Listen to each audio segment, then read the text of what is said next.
I need to make the swamp cooler that Dave at DDT Rentals keeps telling me about. Well, this is going to be an awkward purchase. Just know that I searched as thoroughly as possible to find any alternative to buying this. But it looks like the only thing that fits the bill now that I've read a little bit about how to actually make these things.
A bit drastic, I know, but I think it needs to be done eventually if I'm ever going to run a wire to the battery.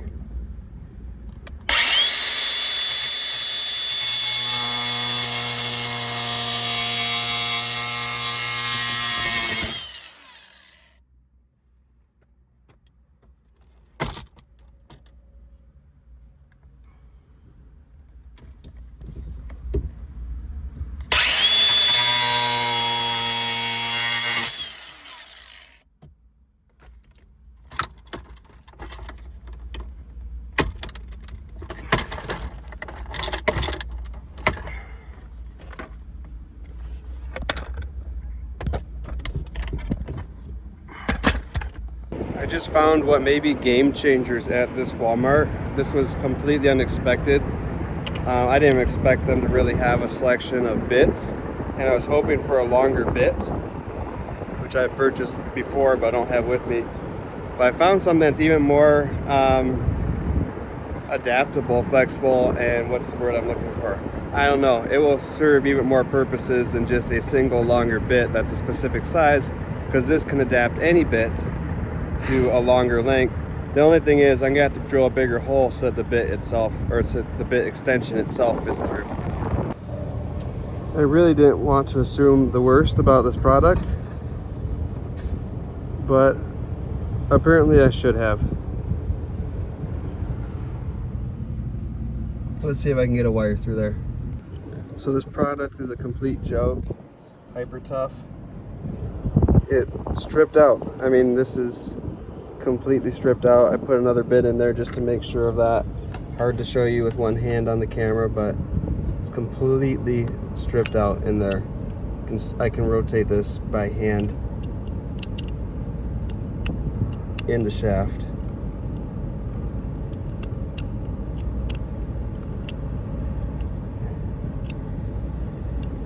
And that's just from using it one time for maybe 30 seconds. And it's stripped on both ends. Complete joke. And it caused me to lose my 1/2-inch bit in there. Not too sure about this one either, because that shaft looks thicker than the 1/2-inch bit to me, meaning that this is completely useless to extend anything that is not larger than a 1/2 inch in diameter. because it can't exactly extend it if the shaft itself gets hung up on whatever you're trying to drill through. So there's a 12-inch extension that effectively only extends it by ½ inch. So hopefully it'll fit. It's gonna be close. I'm gonna find out right now. So yep, check it out. No extension, not effective. Literally does nothing at all except get caught here, unless you have a bit that's bigger than ½ inch, which is a little harder to find and a little excessive for this application and almost any other application you might want to use this for. Despite the unhelpfulness of these Walmart products, I did just manage to get a continuous route through here. This part of it ought to be pretty simple.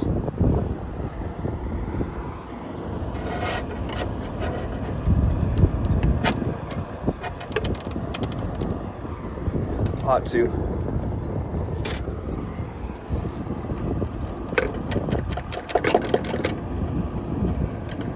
Really ought to be.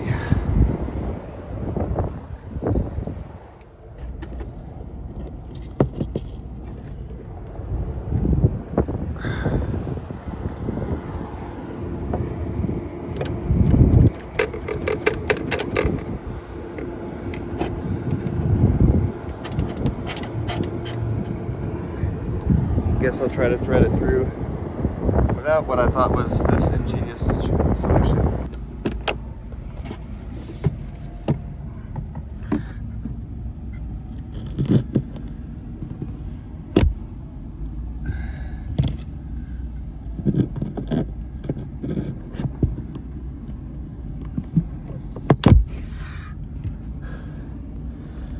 Why is this part being difficult?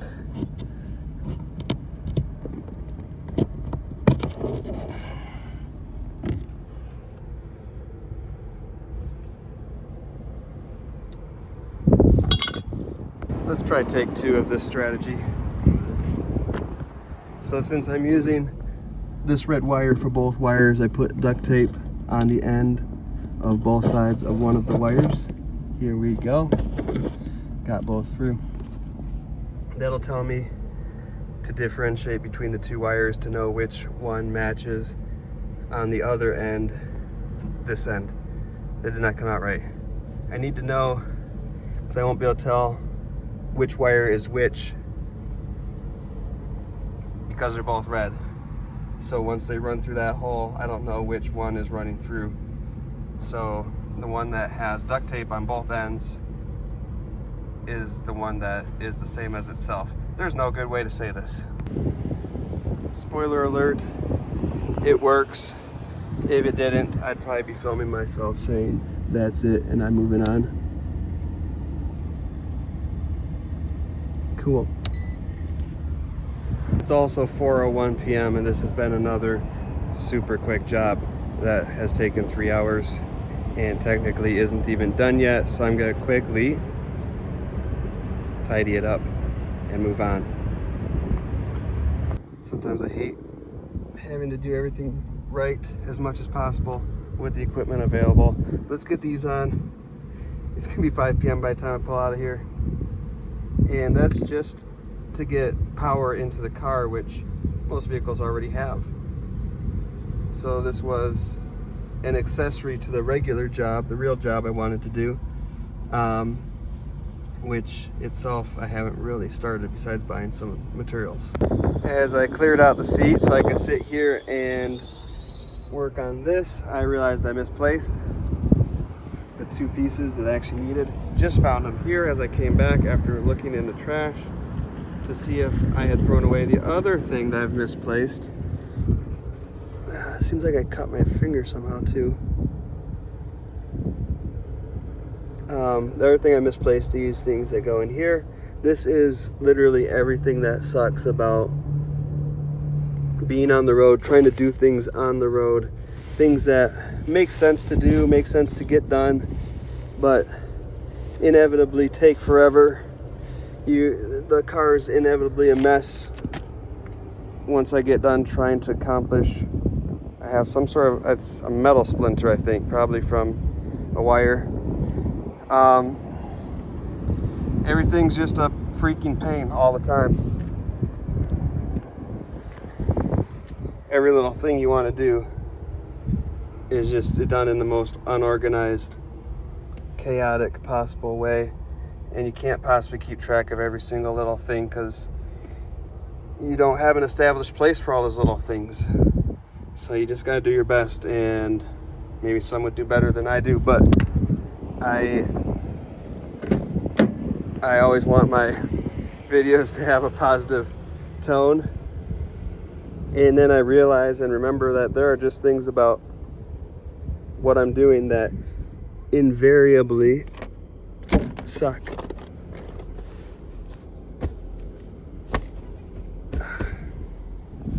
Oh well, I'll worry about finding that next. Let's get these little pieces on before I lose them again. What I should really use here is a crimping tool, but I don't have my crimping tool, so either I spend $15 to buy an additional duplicate crimping tool for like the 4th time this year, or I just try my best with pliers, which usually doesn't work that well, and some electrical tape, but that's what I'm gonna do. Of course, as I was doing that, I accidentally touched both wires at the same time with the pliers and shorted it out, and then this one burnt and twisted and pieces broke off. Fortunately, it seems like the battery's probably okay, because that's fine, but I did my best to straighten it out. Here goes the second one. In theory, this should be fully installed now. Perfect. Proper connections at the back. Fantastic. Right in the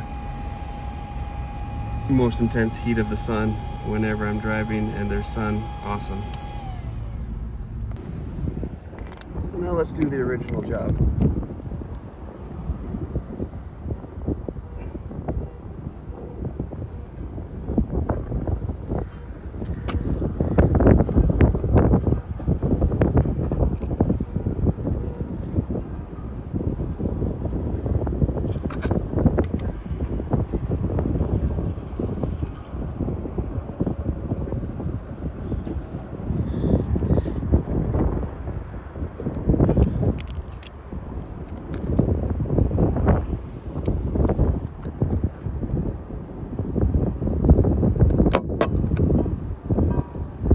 Both hands here.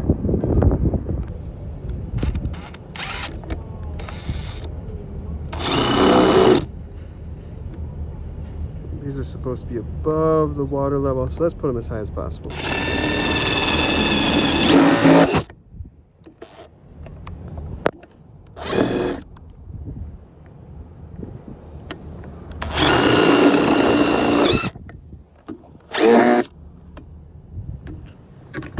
And 3.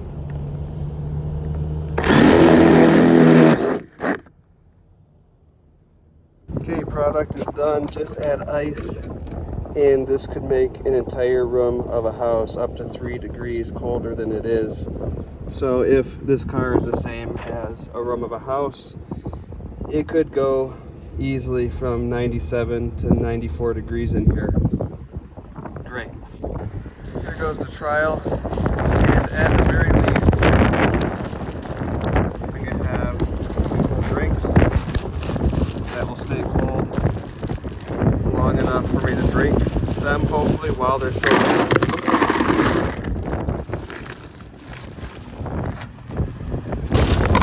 All that away.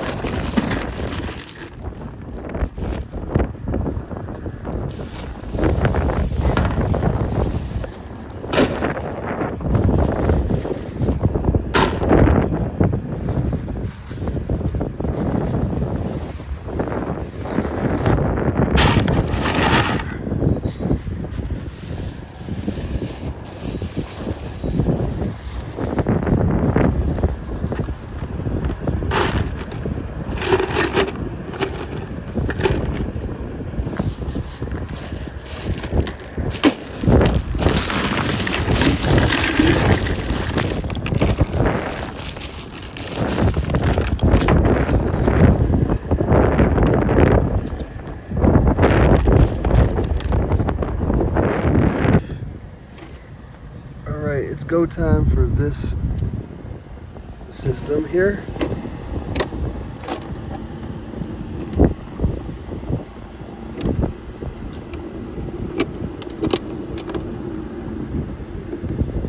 enough. Let's see what happens.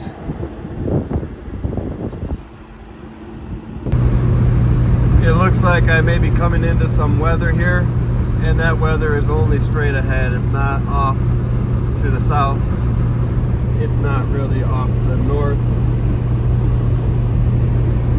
It's pretty much straight ahead in my direction of travel.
A little bit more reinforcement here while I stop, but it also looks like the storm has blown to the south while I was here at the gas station taking a little stop and doing this, so it may be a moot point. At the same time, I may still catch some of this storm. I actually think it was still watertight even without any reinforcement, but as resilient as this stuff is, it is starting to get a little bit thinner. Some pieces are starting to blow around a little bit, so I wanted to be sure.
Now what I was really hoping to capture here, and I got it kind of,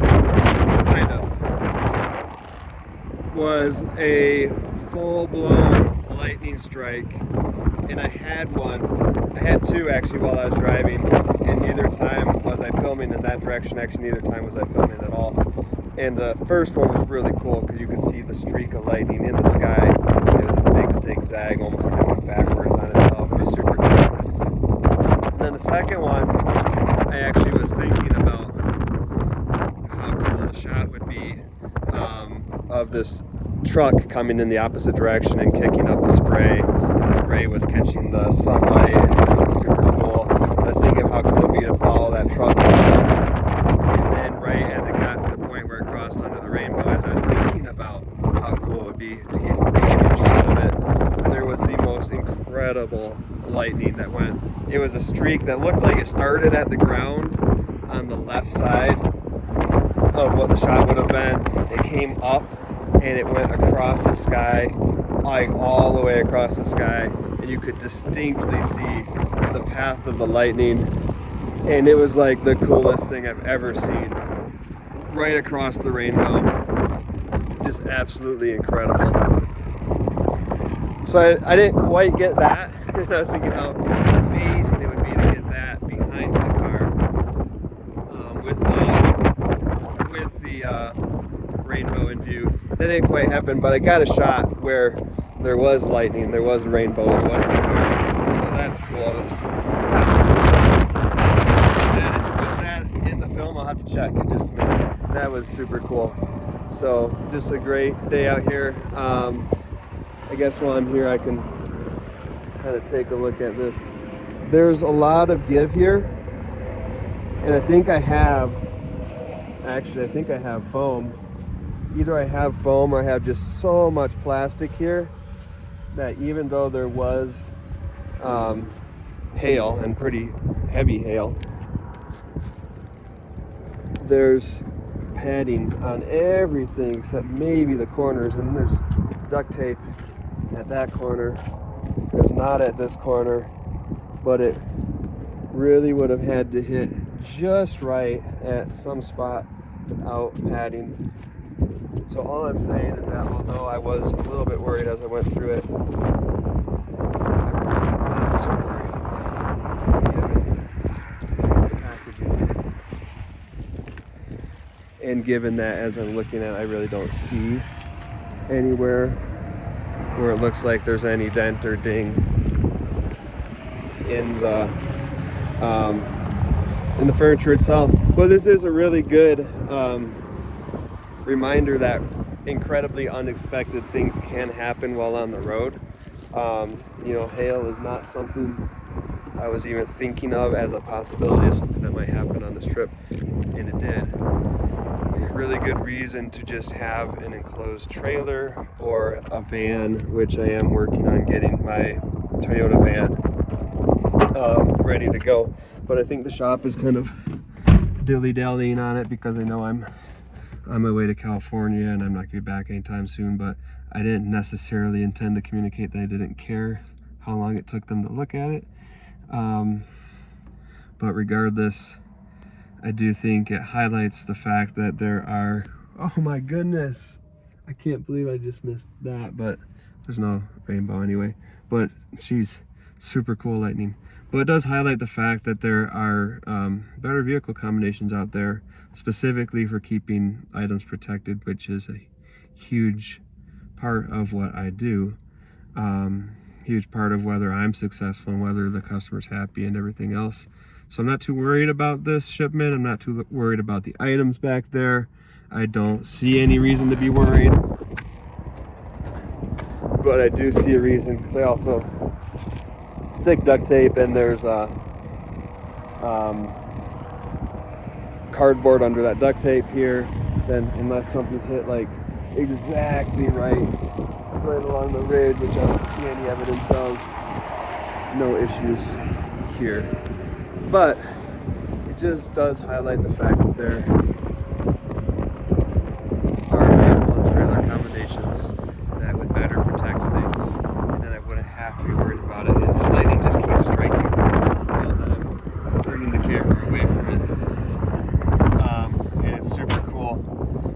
thought that I'd be underwhelmed by lightning, just because there had been lightning with a rainbow at the same time, which is even cooler, but this lightning is still amazing. So do what I can do moving forward to get that better equipment, but everything is a cost. You know, I want to have the right equipment as soon as possible, because when I have that right equipment, I can earn more jobs, I can keep more jobs. I did have somebody back out on me for this trip to California, because I told him, as I tried to be honest with all my customers, especially if it's specifically an issue for them, as I told him I did not have enclosed transport for his item. But when he first, and it was a little bit of a maybe a learning situation for me, where I don't necessarily have to go out of my way to share things, especially in this circumstance, because the person I'm calling my customer is not really my customer, because the customer is whoever pays me. And in this case, the person who didn't want me to transport it, if it wasn't enclosed,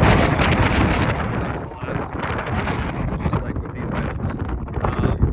There we go. He was not the one paying me. He has booked transports with me before. He has paid me before. He's also set me up to get paid by his customers, because he's a seller of antiques and cool niche items. And in this case, he was setting me up with his customer to have his customer pay me to transport the item. And I actually may have made a couple of mistakes here. The first was that I asked him, he booked the transport with me, he never asked what it was going to be carried in. Or I should say, he lined up the transport on behalf of the customer. He kind of acted as a go-between. He could have, I don't know why he didn't, just pass me directly to his customer. That's another learning situation, or something I can learn from. I could have asked to be passed directly to the customer and just said, hey, what, right up front, are you paying me or is he paying me? And as soon as he says he's paying you, I can say, so why don't you go ahead and pass me to him, and I'll just communicate directly with him, since he'll be my customer. So that was mistake number one. Mistake number two is that I reached out directly to this person because I was familiar with him, and because he hadn't given me contact information for the other person yet. So I reached out to him in advance. They said, hey, do you need it to be enclosed? And it turned out he not only wanted it to be enclosed, but he wanted it to be inside of a vehicle, because he thought it would bounce around too much on a trailer. There's ways to prevent that too. I could have used my trailer with heavier shocks, could have put a lot of padding under it and around it, strapped it down well. There's plenty of ways to prevent it from bouncing. But I asked what he wanted, and I didn't need to do that. A, because he's not my customer, he's not the one who I'm transporting for, and B, because I'm the expert and I'm ultimately responsible for getting things to people safely. So if all the customer needs to know is that I'm going to get it to them safely, that's all I need to share. If the customer, the actual customer himself, wants to know more and wants to ask questions like what's it going to be transported in, whatnot, then I can answer that. And then that customer might or might not say, well, actually, I'm not comfortable with that type of transport. And if the actual customer says that, I can say, okay, I understand, and I'm sorry I couldn't provide something that you felt comfortable with, and this shipment is off and you're looking somewhere else, and that's fine. But so I kind of messed this one up for myself, especially since when he asked me, what's your price, I gave him a price, and that price didn't necessarily reflect transporting it in an enclosed vehicle, even though that was really my intention, because that's what seemed best for the item, in my opinion, too. But I wouldn't have been worried about doing it on an open trailer, properly packaged. So I But also, if you don't ask at the time that you're booking the shipment, then you don't get to add in expectations later. And again, it's my fault because I opened the door to that, and I didn't need to open the door to that. So it's my fault. It's something I need to learn from. Having said that, that was $1,200 on this trip that I'm not making, which I could have made. I would have had to use a different trailer. This trailer's not big enough, but I do have a different open trailer, and if you've been watching my videos, you've seen me moving stuff with that trailer behind this car. It's a 10 by like 6, 7 maybe. It's definitely 10 feet long, but it's a flat deck. And there's no wheel wells that extend up over the surface of the deck. They're flat, they're in line, they're flush with the deck. So there can be a little bit of overhang on things, and that's fine. Definitely would have been possible to package these items and that other one, which only was an extra 200 pounds or so, onto that trailer, and could have been actually, if that had happened, that would have been a $3,300, am I doing my math right now? $3,100 trip from Michigan to California with this car, which would have been amazing. But that's not what happened. And I think I kind of stole that from myself, but that's okay. In the course of doing business, I have made much more expensive mistakes than that. And you just can't get hung up on one thing not going as well as it could have, because all of this is a little bit luck based anyways. The fact that I had 2 individual people ask me to quote them a price for California, not only to California but similar places in California, and the fact that they were both significant items enough that I was able to quote $1,200 for each of them, in addition to the $700 for these panels that I'm transporting. You know, that didn't have to happen at all. I'm fortunate that it did happen, and then I kind of may have messed one of those up. That could have been a completely viable, valid transport that could have gone great. But you never know that things are going to go great anyways. You do the best that you can to make sure that they do, by keeping the things under your control in proper order as much as possible. There will always be some things outside your control, and even regarding the things in your control, humans make mistakes at times. They can be expensive, so I'm not too worried about the item that I'm not transporting. I'm more worried about getting that fly out that I just got out of the car. I'm not too worried about it. It is what it is. Maybe it could have worked out. Maybe you know, I would have shown up and the person who I was picking up from might have been unhappy that I didn't have enclosed transport for it, and maybe he would have said no on the spot. Although people are much less likely to say no on the spot than they are to say no through an email in advance. But it is what it is, and I'm not too worried about it, and I'm gonna move on. I am about an hour or so from Wyoming, and so I'm gonna come into Wyoming as it gets dark. I'm a little bit energized, I think, by this storm, the change in weather. It has cooled down a bit. It's not raining, and that means that I can open this and take even more advantage of the cool air. I was actually slightly chilly standing outside in a t-shirt, getting hit by a few residual sprinkles.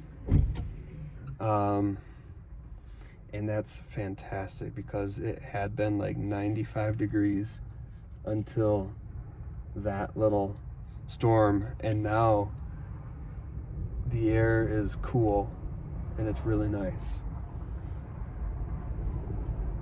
So I think I might be good for a few hours through Wyoming. It's kind of cool, tumbleweed. and that would be good because I've really not made a whole lot of progress today or yesterday or the day before. I've just been very slow and working on things and getting things done along the way, which is good, but also like just inhibiting my progress across the country. I do want to get there. I do want to get these things dropped off, paid for, done. But them getting there safely is more important than them getting there quickly. But going slow doesn't necessarily make them safer. In all honesty, I think the quicker you get a job done, as long as you're not, pushing through being tired or some other risk, taking some other risk along the way, in general, all other things being equal,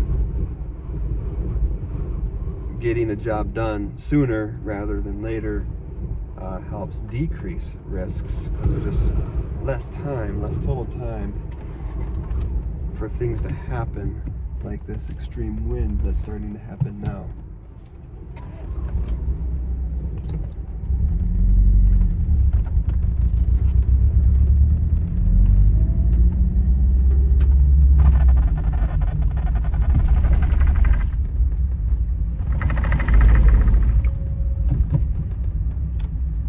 So, yes, I will shut the phone off here as I get onto the expressway.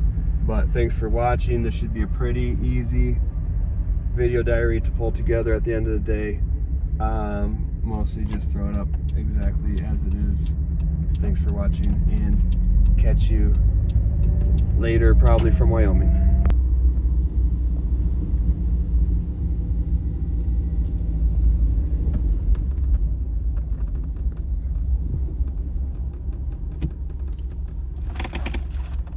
Let me just get out and get a shot of this. It's really cool.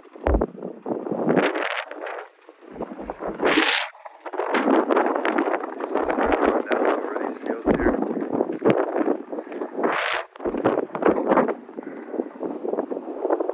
Very unique scene. I think it's super cool.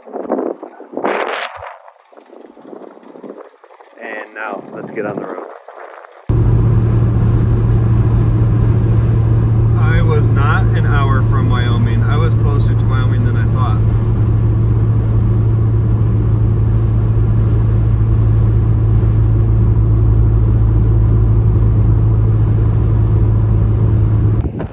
I think I'm going to stop here for the night. 75 miles or so into Wyoming. Wyoming is everything I hoped it was going to be. Dark sky, stars are out, can't see it in the camera here. That's okay. Most importantly, it has cooled off significantly, and that may be partly because of the storm. I don't know if it was already significantly cooler in Wyoming, or if that storm just cooled it down everywhere, but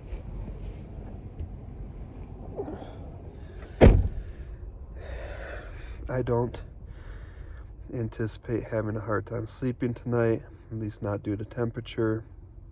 There's really no other reason I would either. It might get cold enough that I'll actually want to close the sunroof, but for now I have it open. Surprised the camera isn't picking up the stars, because sometimes it does. I don't know what is the difference, what makes it pick them up or not. But anyways, I am really tired. I'm about 75 miles into Wyoming. I think I said that already. I feel like I could be a lot farther on my journey, but at the same time, things happen the way they happen. Sometimes we don't know if there's a reason for it or not, or if it should be different or it shouldn't be. So I got to see like the coolest and film some of the coolest rainbow / lightning / storm scene that I've ever seen. So that's cool, and I think at the end of the day, a lot of life really is about being grateful for whatever it is you do have and do experience, and not worrying about what it is you might have had or might have experienced in a different hypothetical scenario. So I want to say thanks for watching my videos, helping me build up on YouTube a little bit, and I just hope they're interesting to you. But I think I might try to throw together yesterday's video and try to keep up and stay in order. Sometimes I get behind enough that I just give up on whole sections of time. Hope that I might eventually get to them later and move on, but I'm only one day behind. I could try to throw together yesterday's video and then start today's, and I might just go to sleep. So catch you later.